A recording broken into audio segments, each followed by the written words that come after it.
So if you're speaking, if you could give a PDF or PowerPoint file to the technical people before the scheduled time of your talk, then we'll maybe be able to get some thoughts started on time. Good. Okay, so apparently technical issues are nearly solved. I'm sure those of you Mac fanboys can make it.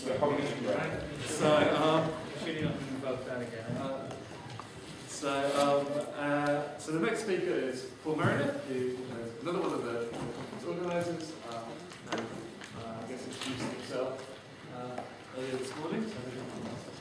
Too much introduction, but he's a physicist, experimentalist here in the centre, and he's a physicist. We have failure of the electronics. Doing any good jokes? Apart from the English faculty. Second for American. How now is it? Australian faculty. Okay. And they don't understand how to count. We don't really understand the other side of us.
Yeah, but that would definitely just affect any element walking down losing the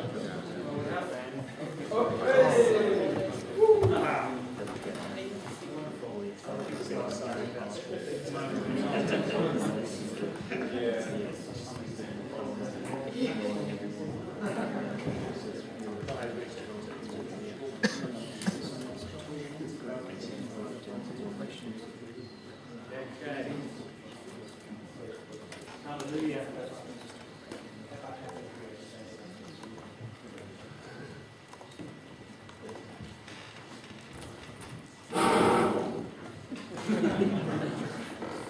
Who said wind energy is a good number? Absolutely. How are we doing at the back there? We've got to raise your hands if you can hear me. Thank you very much. Excellent. Let's crack on then, shall we? Eventually, I'm terribly sorry about that. First thing I want to do is show you an organic solar cell. You can pass this around. This is of Kinetic fame. Don't try and pull the lamination apart, as I did, because it won't last forever. I actually blew this one up, and if you want to talk to somebody about it, talk to Castor and my students. But this is one of the portable power packs. It's about 2% efficient. And this is the stuff that's going into that bag that Sean showed a little bit earlier. And in fact, I've been helping another company to make a really cheapo version of that bag for about $30. So I reckon $100 is pretty much to pay for a satchel with a 500 milliwatt solar panel glued to it. Anyway, that's not what I'm going to talk about, but I thought I'd put that round. So I'm just going to change tack for the next 35 minutes or so. And we're going to talk about another pretty important part of this field. There is some debate as to whether these things, dye-sensitized solar cells, are actually part of the organic family, as it were, of organic solar cells. I think they are, simply because the engine of them is organic, is an organic molecule, and they are exotonic in the same way that Sean described. So the field is somewhat split on this, but suffice to say that the physics is very similar, and I think they warrant discussion, so I put my hand up and volunteered to do that. So we're going to talk about the types of injection processes that occur in dye-sensitized solar cells. As I say, I'm from the Centre of Organic Photonics and Electronics, and I have to credit these people who actually did the work, including my colleague and friend Paul Byrne, and particularly DK, who has recently moved to a faculty position at Seoul Catholic, so he was very much involved in this work. I'm going to give, first of all, since some of you have now seen our labs, I'm going to give a very brief intro as to what we do and what we're all about as an institution. And then we're going to look at these dye-sensitized solar cells, and we'll talk about the exotonic nature of them. And two types of photoinjection processes that are quite fundamental to the way that they work. And I'm going to demonstrate these things by sort of exemplifying a few material systems that we've been playing around with. And really what it's all about is developing, as probably Sean put in his talk, developing these kind of structure-property relationships, understanding how the molecular mechanisms and structures and morphology map across the macroscopic properties that we need. This is COPE. We're a fusion of organic chemistry and physical chemistry, experimental condensed matter physics and device physics and theory through quantum chemistry and condensed matter physics and modelling. And it's a kind of fusion of all these things. And Paul and I have worked extremely hard with the faculty to kind of glue all this stuff together. We have programs in OPV, that is the same sort of stuff that Sean was talking about, that's the thin film stuff. Plus we have a program in dye-sensitized, we have a program in organic sensors, bioelectronics, OFETs, and a rather exotic program in organic superconductors led by Ben.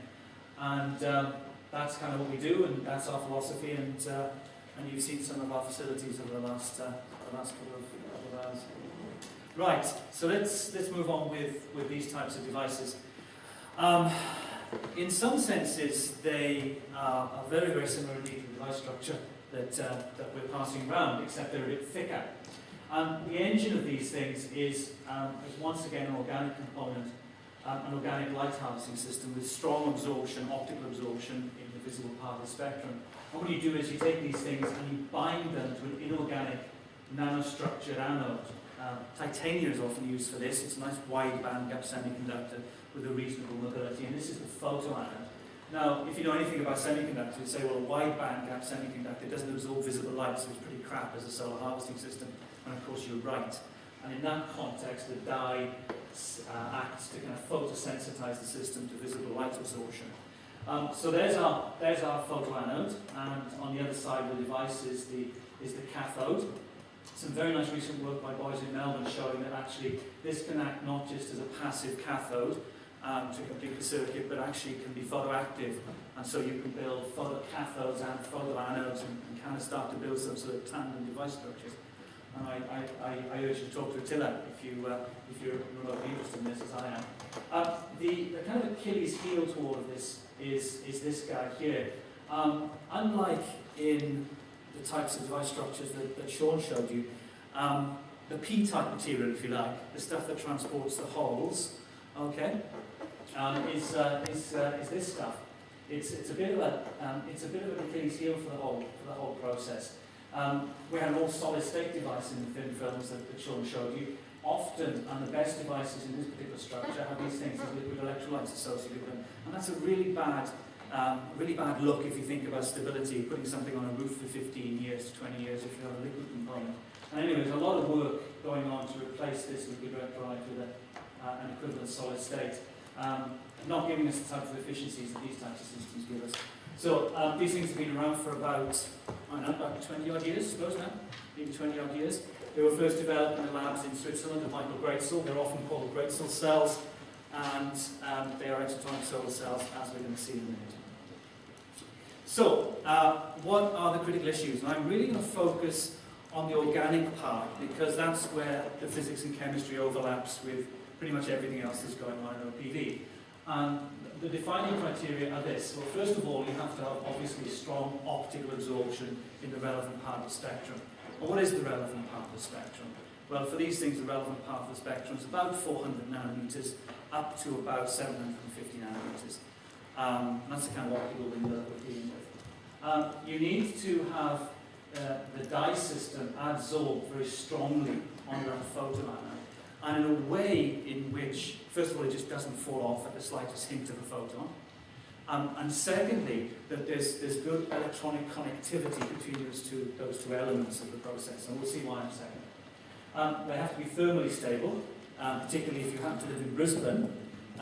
Then obviously if you put this thing on your roof, it's going to get up to 60 or 70 degrees, and you've got a chemical entity bonded chemically to an inorganic solid, and so the chemical link, the covalent link, has to be very strong.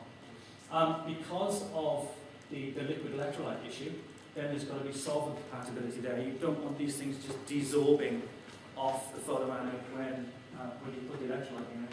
And this is something I'm going to come back to, but you really need to control the rate of these forward and back reactions. Now, I like Gary's description of really breaking down the solar cell process into a set of rate equations, as a physical chemist does, and I think that way as well.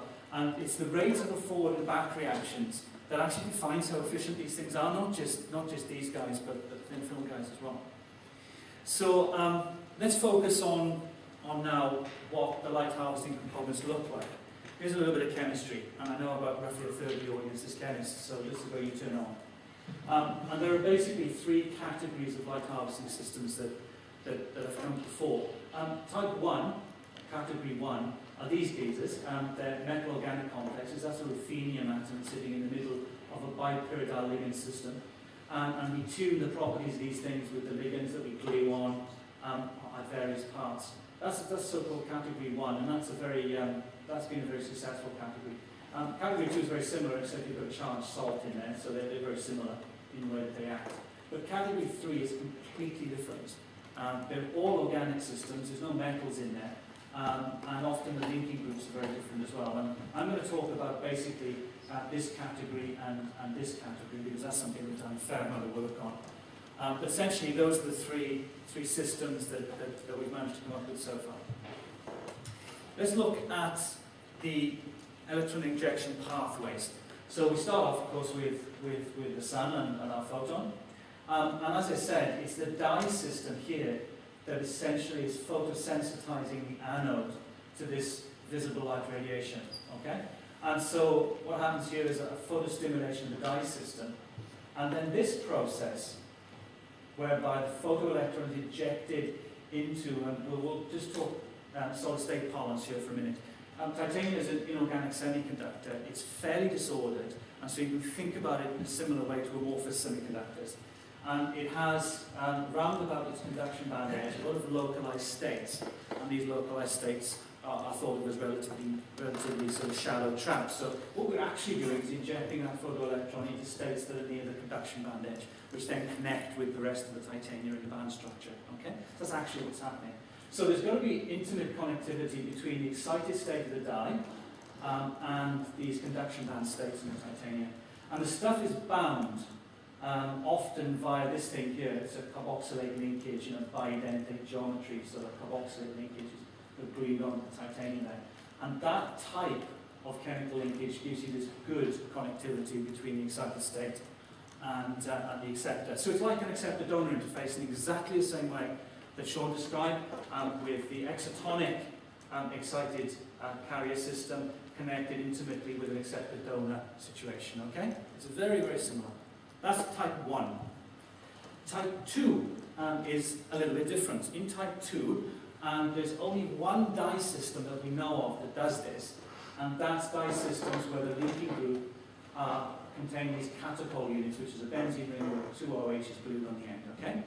And this is the only system that does this. And instead of, if you like, a two-step process where we photoexcite the dye and then we get the electron injection, it's almost a one-step process.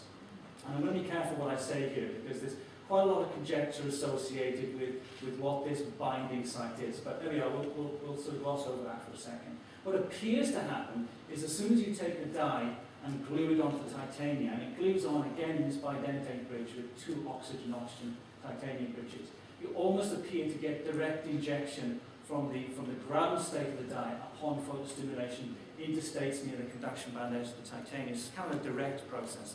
I'm not going to go into any more than that chemically, but there is a bit of debate as to whether it's a kind of one-step process or a two-step process, but we're not going to go into that today. And people think that there are significant potential advantages of type 2 versus type 1. First of all, in theory, the electron injection yield for type 2 is 100% in principle. And there's a nice little paper which describes that from 2005. The types of dye systems that show this, it's very easy to tune their absorption from the visible all the way through to the near infrared. And they often have very strong oscillator strength. That means to say that they're strong absorbers, right? Strong absorption, tunable. And also, this bridge is a very, very strong bridge. This OOTI bridge is extremely strong. In fact, much, much stronger than this other type of bridge in type 1 systems. Okay? So there's some potential advantages. And actually, we started playing with these things because we saw these advantages. So, do these advantages actually give you enhanced efficiency is a question you need to ask yourself. So, the first thing to do, of course, is to understand the traditional type 1 process before you can ask that question. And here is that ruthenium-based complex that I talked about again. And I sort of briefly described it. I won't spend too much time talking about this, but each part of the chemical structure is tuned for a very specific purpose. These things bind onto the titanium. These guys isolate hole density. And these guys theoretically tune the absorption of the system. So it's a little molecular engine, is this thing. And the gold standard is this guy. It's called N3. The guy who made it was a guy called Nazarudin, which is why it's called N3. And that's the long name of it, but it's a bipyridal ruthenium complex for anybody who's remotely interested. We set about actually tuning that system, and again, this is where the chemists wake up, and made a whole series of molecules based upon that simple chromophore, but functionalizing them in different ways and tuning the properties of them in very, very specific ways indeed. And it's important to note that they're not only tuned to change their absorption, but they're also tuned to change their solubility and their stability properties using these outside groups. This type of structure, by the way, is called a dendritic structure. It's a branched macromolecular structure which we play with this group. So there's a whole bunch of molecules there, all theoretically with different properties. And when you're considering whether or not a particular molecule is going to be a good light harvesting system, there's a couple of things you need to think about. This very simple equation here, which kind of defines the potential light harvesting capability of a dye, is really just a convolution of two factors. The intrinsic light harvesting capacity of one of the complexes, so if you like the molecular absorptivity optically, convoluted with how much of this stuff you can actually get down onto the photoanode, right? So you take those two things, you convolute them together, and in some sort of systematic way you think, well, those are the two defining properties. And if you weight the whole thing by the solar spectrum, and this is called the AM1.5G weighting, in other words, how many photons have we got in each little wavelength packet, and there's the solar spectrum, you get a weighted potential for how good these things are at light harvesting. And if you look then at the individual components, so here's some experimental measurements. What we're showing here is the absorbance versus wavelength. Here is the ultraviolet, here is the infrared. And as you go in this homologous series, you see that the absorption coefficient goes up. Okay? So these things get more absorbing as you get to bigger and bigger and bigger chromophores. N3's got the lowest absorption, and there we go up the series. It turns out, though, when you look at the way that the dye is bound to the titanium, which is the other part of the equation, it goes in the opposite direction. And we see what I'm plotting here is the time, the dipping time, we call it the dipping time, that's the time that you leave the substrate in the dye solution to put it onto it, versus the number of molecules that are taken up. And they all reach equilibrium, eventually, at about a day, but you can see that N3 is absorbed far more strongly onto the surface than the bigger dye. So you've got this competition. One dye system gets taken up better, but the other dye system has a stronger absorptivity. So there's a bit of a competition here. And that really is reflected in the light harvesting efficiency. And what you can do is you can make solar cells out of these things. And here I'm plotting the light harvesting efficiency, that sigma, versus the short circuit current and the efficiency of the device. And you'll note on this axis that the efficiencies are up around the 6 and 7%. Okay? Now these are our laboratory cells, but there are other better groups in the world that make cells at around about 10 or 11%. Notably, the group in Switzerland, standard cells are about 11%. And so there's a systematic relationship, theoretical relationship, which tells us the potential of light harvesting versus what you actually get out of these devices when you build one. And so this type of understanding is actually very, very critical in sort of really understanding how to design the die at the most fundamental level. Is it more important for us to make a die which has got a higher extinction coefficient, optical absorption, or one that's adsorbed more strongly onto the die substrate? And it's exactly the same issue that our friend Sean talked about here, and that is to say, if you've got a system which has got a strong optical absorption, is well matched to the solar spectrum, but doesn't have the other properties, like for example it can't form a high mobility phase, then you lose on one hand and gain on the other hand. And these are exactly the same sorts of considerations. And so if you actually do the sums in this particular case, look, there is a trade-off. What we've plotted here is the size of the molecule versus what you can expect to get out of things. And there's a kind of bump, an optimum if you like. N3 is not very far off that peak. We predicted last year that there's probably a sweet spot, which I don't think anybody's been in yet. I certainly haven't seen any papers that could well be the most efficient dye-sensitized solar cell that's ever made. But I don't think anybody's got in there yet. So there's some comments about type 1 systems and how to design them. On to type 2 systems, and I'll talk about this for 10 minutes. The dyes look completely different, don't they? Okay? So here's a set of catechol-based dyes that we made. And they've got 5 phen units. These are the same sorts of units that are the central building block of the donor systems and the solid state architectures. And you can see that what we've done is, in making these 3 dyes, we've made them bigger, and the effect of that is actually to make the absorption of the dye stronger. This is the smallest dye, this is the next smallest dye, this is the largest dye. And also red shift the absorption maximum more into the visible. Okay? But the first thing you'll say to me is, well, Paul, they don't look like they're particularly good absorbers for solar radiation. Right? You shrug your shoulders and say, well, they look okay, but not that good. And it's true. And in fact, if you were to just use these optical absorptions to try and generate solar electricity, they wouldn't be very good at all. However, there's something very, very strange that goes on when you bind these dyes to titanium. Here's the simple optical absorption of the molecules themselves. This is the optical absorption of titanium. We know it's a wide bandgap semiconductor with its band edge at around about 400 nanometers. When you bind these dyes onto that, we get these highly coloured systems. And here's a pictorial of it. Here's the titanium in a jar in ethanol. And here's this dye C1, C2, and C3. You can see the colour of the solution, of the dye solution, is completely different to the colour of the system when it binds to the titanium. Okay? And that's what I was saying about this special relationship between the dye binding to titanium and the change in its optical absorption. And you see that you get this huge red shift of the whole absorption into a part of the visible spectrum which is now useful. So it harvests all of these photons down here. The reason for it is actually rather simple, and that is that when you bind the dye system to the titanium, you create a highly coloured complex. So the titanium dye complex is highly coloured. Not only is it highly coloured, but as this bit of evidence shows, that complex is very well connected to the titanium onto which it's bound.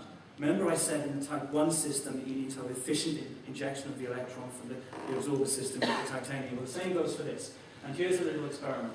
You can take the dye and you can bind it onto silica, which is kind of a close cousin of titanium if you think about it. And in that case, and the dyes themselves are quite fluorescent, you can see these things under UV radiation glowing in the dark, as it were. But in the titanium, they're completely black. So the fluorescence is completely quenched, and that tells us very directly that actually the dye and the titanium are intimately connected, and when you stimulate the dye, that you can inject electrons into the titanium because there's no fluorescence. Okay? So that's the essence of how these things actually work. And this is a little bit of kind of molecular mechanics as to what's going on. As we heard about earlier, the HOMO, or the highest unoccupied molecular orbital of the system, and these are the HOMO levels in this guy, this dye, and then this guy when it's got a little titanium binding to it there. So this, I guess, what's represented when it binds onto the surface. You can see that the ground state molecular orbital distribution looks quite similar in both cases, but look at the stark difference when this thing is bound to titanium. All of the electron density in the excited state is kind of dragged over towards that complex. Right? And so that is a perfect example of why and how these systems can work as electron acceptor donor pairs in a very similar way to what we heard earlier. But here's the rub. Everything I've told you to date would lead you to think that these type 2 systems would be incredibly efficient, right? You've got strong absorption, you've got good overlap in the visible, you've got this very efficient electron injection, but they make crap solar cells. They really do. And in fact, nobody has managed to get these systems, whether they be our 5V systems or anything else, over above about 1%. Now that's really not going to get you a solar startup company, or anybody else is going to be interested in it. When you consider that the simple basic M3 that's been around for 20 years routinely will give you 6 or 7 or 8 or even 9 and 10%. And so the question you have to ask yourself is why? Why is this thing, when all the indicators are good, why are they so poor? And it's not just our inability to make solar cells either, by the way. As I say, the indicators are good, and this is a so-called incident photon conversion efficiency. It's a spectral response function, if you like. It tells you how many electrons are generated as a function of the input wavelength of the light, the input energy of the light. And what we see, the triangles here, are the current that's generated as a function of wavelength, and that curve there is the absorption of the complex, and you can see that those things map very well. And so it's a complex that is generating the photocurrent, so we've done all the connection right, we've got the absorption right, so it's not that that's the problem. It's this. If we now plot the efficiency versus how much dye we put on the surface, we see a couple of things. As a function of the type of dye, they basically all got the same type of profile. That is to say, as we absorb more and more dye onto it, then it kind of peaks and then falls off again. C3 peaks very early, C1 peaks quite late, and C2 is intermediate. So there's a definite trade-off going on here between the amount of dye that you put on the system and the amount of efficiency you can get out. And that's reflected in two things. Here's the current plotted on the same axis, and you see again that you get the same response, this kind of peaky response. And this, we now know, is really indicative of the fact that as you put more dyes onto the system, guess what happens to them? They glue themselves together on the substrate surface. And that gluing together really suppresses our ability to get the charge out. It's called aggregation. But there's something more subtle going on. We can manage that process actually. We can manage that process quite easily. But this is the thing that we find very difficult to manage.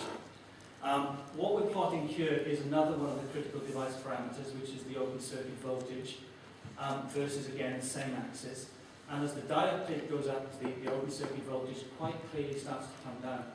And this is completely opposite to what we see in the very efficient N3 type 1 systems, where it kind of goes the other way. You get more and more voltage as you put more and more dye on up to an optimum point, then it begins to fall off again.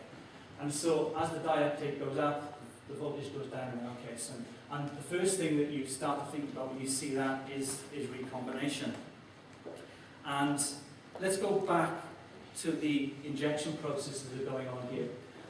In comes our photon. Photostimulates the dye system. And we either get injection of an electron into the titanium, that's what we want to see, or in fact we may get an excitation and the thing falling back and not generating any charge at all. That doesn't happen very often in these systems. This process is the one by which we extract the electron into the external circuit. And of course there's always a possibility that an electron is sitting up here in the titanium can return back to the dye system to bring it back to a neutral state. And so what you really want to do in the Gary Rumble's kinetic model is make sure that that process is much, much more efficient than that process, or the rates of this process are much more rapid than the rate of that process, okay, in a kinetic model. And that is actually called kinetic redundancy in the forward direction. You want several orders of magnitude more of that than that. So there's some things you can really use to probe what's going on here and to kind of estimate what the rate of this recombination process is. And one of the things you can use is this thing, the dark turn-on voltage. Back to some device physics. What I'm plotting here is a couple of the dyes. I didn't put C1 on there because it would have been a bit busy. But what you see, even if you don't use any light, what we're doing here is this is a dark diode characteristic. So you scan the voltage and you measure the current. And this is what the diode would behave like without any light. And what you see is that as you increase the dye uptake, the turn-on voltage gets less. Okay, so this is going from low dye to high dye uptake, and this voltage moves progressively that way. And that's a really strong indicator that you're playing around with the recombination, that you're driving the recombination at a faster rate. I won't go into it exactly why that is the case. We'll be talking about it later if you want. But that's one indicator. And this is the strongest piece of evidence. These are so-called open circuit voltage decay measurements. And it's not terribly clear, but let me say that here is the lifetime, if you like, of the carrier that we generate, of the free carrier that we generate, as a function of voltage for two particular dye uptake levels. This is the optimum dye uptake level in N3, and this is a low dye uptake level. And you can see that the lifetime is in general much higher in this optimally loaded N3 system, okay? Whereas in our C1, C2, and C3, it's exactly the opposite. In fact, what we see is that at high dye loading, we get a shorter lifetime than at low dye loadings. So in fact, the carrier lives for a much shorter time as we put more and more dye onto the system. And that's a very, very strong indicator that what we're doing is driving this recombination reaction. So I'm going to kind of summarize what we've just learned. Number one, really, the archetypal type of dye harvesting system, these type 1 things that have been around for 20 odd years, are still really the best that we've got. And we've got devices over 10%, not us, but other groups around the world, devices over 10%. I've seen modules, decent sized modules, 40 by 40, 50 by 50 modules, with efficiencies in these types of materials at around about 6 or 7%. Okay? NIMS have produced one, Sharp have produced one, don't think Dysol have produced one yet. Indirect charge injection, 2-step process. You need to tune the absorption, the light absorption, and all these other factors. And there's a clear trade-off between this process of how much dye you can get on and the optical absorption. So you need to really take that into account. And in fact, you can use this very simple equation to predict the light harvesting efficiency. These type 2 systems, they sort of flatter to deceive. All of the indicators are right. Direct injection, 100% yields, but really something's killing you. And what's killing you is this back reaction, is the driving of the back reaction. The kinetics are just not right. And I guess you've got to ask yourself a fundamental question as to whether these types of 2 systems are ever going to produce much photocurrent. Is it simply that that type 2 process does not lend itself to suppressing that back reaction rate? You know, we heard earlier that in the solid state systems you've got probably a kinetic redundancy of 10 to the 6, something like that. Forward reaction rate's about 10 to 6 faster than back reaction. In this case, you know, we're probably in a situation where the 2 rates are approximately the same. At best, 10 to 1 faster. Okay? So we've got to really ask ourselves that question. Now, the physics I've described is going to be sort of replicated throughout the next couple of days. Some of it's going to be in relation to discussions about these types of systems, and some of them in the solid state. But that's what I would. That's why I say actually time and time again that these dye-sensitized systems, because they're exotonic, are very, very similar to the type of systems that Sean described. Okay, I'll finish there. I'll just thank our funding agencies and thank you for your attention. Thank you for coming to Brisbane. I hope you have a good workshop on the next couple of days.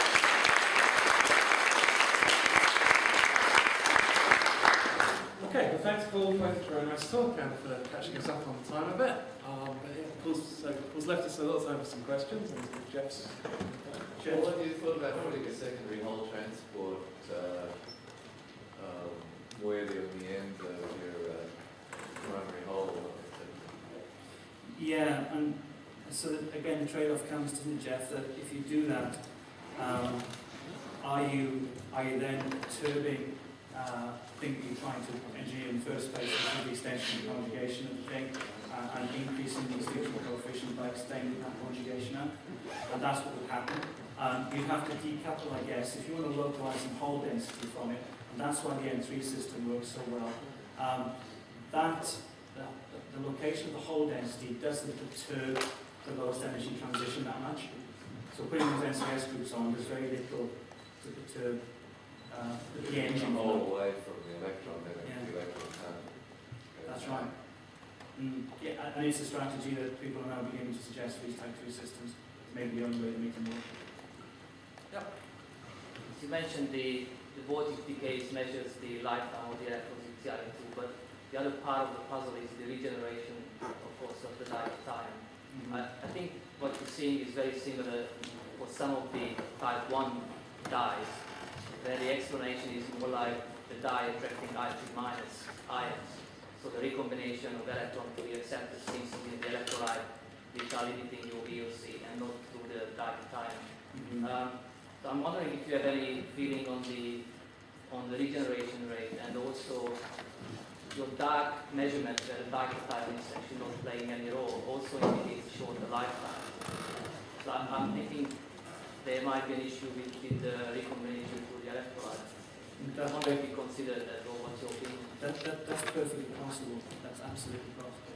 I think, though, that if you consider in the size of the catechol and the accessibility and in the dye loadings, I mean, I accept your point. If you were to make a very large, bulky dye system, type 1 system, where you genuinely are affecting the rate at which the dye can be regenerated itself from the electrolyte, I would say that that is a definite possibility. But you think how small these things are? You think about how old their structure is, and you think about how much dyes you've actually got on the surface. At very low dye loadings, we begin to see drop-off of VOC. Right, it's possible that it attracts I3 minus, so your concentration of I3 minus is quite significantly higher than you would normally expect. It's possible. But we have similar explanations, and it's not being proved as well. Yeah, it's very difficult to prove, actually. Okay, maybe we should move on at this point. There's a few other questions you two can carry on later if you want. Do you want to field it now? Yeah, sure. Okay. One of the features about the catechol is that just the binding units, when it binds to the TiO2, it heals the surface, and so the crystal structure from the core of the titanium all the way to the edge has the same crystal structure. The same group who did the nice slide that you showed in different colours. Now that's a nice feature. Now what you've done in your molecules is you've conjugated your dye directly to that catechol, so you're now shifting everything with a conjugation. So why not do what the N3 dye does, which is separate the binding from the absorbing. So instead of putting a dye that's directly electronically coupled, decouple it. So you have an sp3 carbon between the catechol and the dye. You've now got something that's starting to mimic the N3, namely a binding agent, which gives you a healed TiO2, and your dye separated, and you may actually get back the kinetic control that you require. You may turn off the recombination. Do you think in that circumstance, I'll throw it back to the question to you, do you think in that circumstance you'll get that bidentate bridging? Yeah, I think the catechol will bind, and it's just, as far as I'm concerned, that unit's just a binding unit. And you know, when you look at that slide that Tiana Wright who did the original work, the coloration changes because she has tightly conjugated units to the catechol.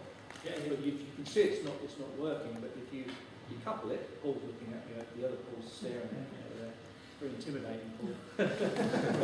But it is a very nice binding agent, and the dye needs to do a light absorbent and inject, and you need to stop the recombination. So decouple, just separate them. Yeah, and I guess it's a strategy that you can envisage, because if you can perturb the system in the excited state such that, for example, you break the symmetry and then defavour that back reaction.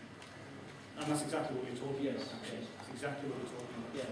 You're trying to do, it seems that you're trying to do two things at once, when in fact, maybe you're better off going to two separate things. One bind, one go.